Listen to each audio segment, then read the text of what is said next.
Ikawalong kabanata ng Ebanghelyo ni San Marcos. Nang mga araw na yaon, nang magkaroong muli ng maraming tao at wala silang mga kain, ay tinawag niya ang kanyang mga alagad at sinabi sa kanila, "Nahahabag ako sa karamihan, sapagkat 3 araw nang sila'y nangatira sa akin at walang mga kain. At kung sila'y pauwiin kong nangagugutom sa kanilang mga tahanan, ay magsisipang lupaypay sila sa daan, at nagsipang galing sa malayo ang ilan sa kanila." At nagsisagot sa kanya ang kanyang mga alagad, "Paanong mabubusog ni numan ang mga taong ito ng tinapay dito sa isang ilang na dako?" At kanyang tinanong sila, "Ilang tinapay mayroon kayo?" At sinabi nila, 7. At iniutos niya sa karamihan na magsiupo sa lupa, at kinuha niya ang 7 tinapay, at pagkapagpasalamat ay pinagputol-putol niya, at ibinigay sa kanyang mga alagad upang ihain sa kanila, at inihain nila sa karamihan. At mayroon silang ilang maliliit na isda, at nang mapagpala ang mga ito, ay ipinag-utos niya na ihain din naman ang mga ito sa kanila. At sila'y nagsikain at nangabusog, at kanilang pinulot ang lumabi sa mga pinagputol-putol na 7 bakol na puno. At sila'y may mga 4,000, at pinayaon niya sila. At pagdakay lumulan siya sa daong nakasama ang kanyang mga alagad, at napa sa mga sakop ng dalmanuta. At nagsilabas ang mga makipagtalo sa kanya, na hinahanapan siya ng isang tandang mula sa langit na tinutokso siya. At nagbuntong hininga siya ng malalim sa kanyang espiritu at nagsabi, "Bakit humahanap ng tanda ang lahing ito? Katotohanang sinasabi ko sa inyo, walang tandang ibibigay sa lahing ito." At sila'y iniwan niya, at muling pagkalulan sa daong ay tumawid sa kabilang ibayo. At nangalimutan nilang magsipagdala ng tinapay, at wala sila kundi isang tinapay sa daong.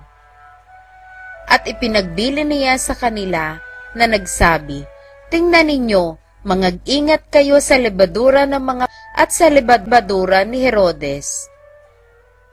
At nangagkatwiranan sila rin, nangagsasabi, "Wala tayong tinapay." At pagkahalata nito ni Jesus ay sinabi sa kanila, "Bakit nangagbubulay-bulay kayo, sapagkat wala kayong tinapay? Hindi pa ba ganinyo na paghahalata na pag-uunawa man? Nangagmatigas na baga ang inyong puso? Mayroon kayong mga mata, hindi baga kayo nangakakakita?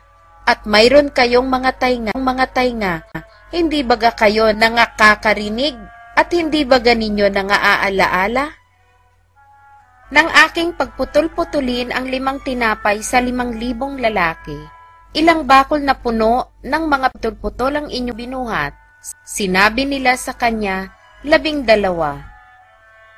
At nang pagputol-putulin ang 7 tinapay sa 4,000, ilang bakol na puno ng mga pinagputol-putol ang binuhat ninyo? At sinabi nila sa kanya, 7. At sinabi niya sa kanila, "Hindi pa ba ganinyo na pag-uunawa?" At nagsidating sila sa Betsaida, at dinala nila sa kanya ang isang lalaking bulag, at ipinaman niya na siya'y hipuin. At hinawakan niya sa kamay ang lalaking bulag, at dinala niya sa labas ng nayon, at nang maluraan ang kanyang mga mata, at maipatong ang kanyang mga ay kanyang tinanong siya, "Nakakakita ka baga ng anuman?" At siya'y tumingala at nagsabi, "Nakakakita ako ng mga tao, sapagkat namamasdan ko silang tulad sa mga punong kahoy na nagsisilakad." Saka ipinatong na muli sa kanyang mata ang mga kamay niya, at siya'y tumitig, at gumaling, at nakita niyang maliwanag ang lahat ng mga bagay. At pinauwi niya siya sa kanyang tahanan, na sinasabi, "Huwag kang pumasok kahit sa nayon."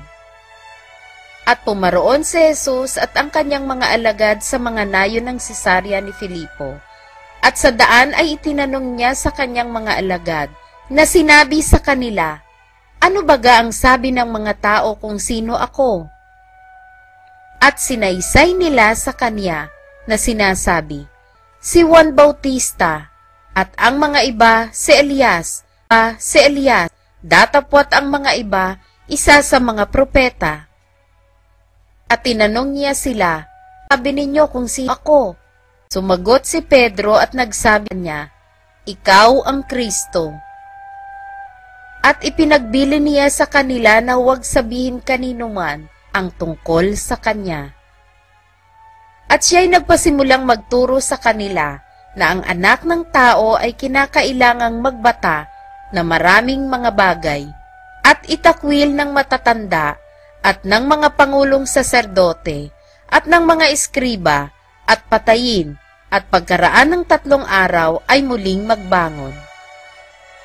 At hayag na sinabi niya ang pananalitang ito at isinama siya ni Pedro at pinasimulang siya'y pagwikaan.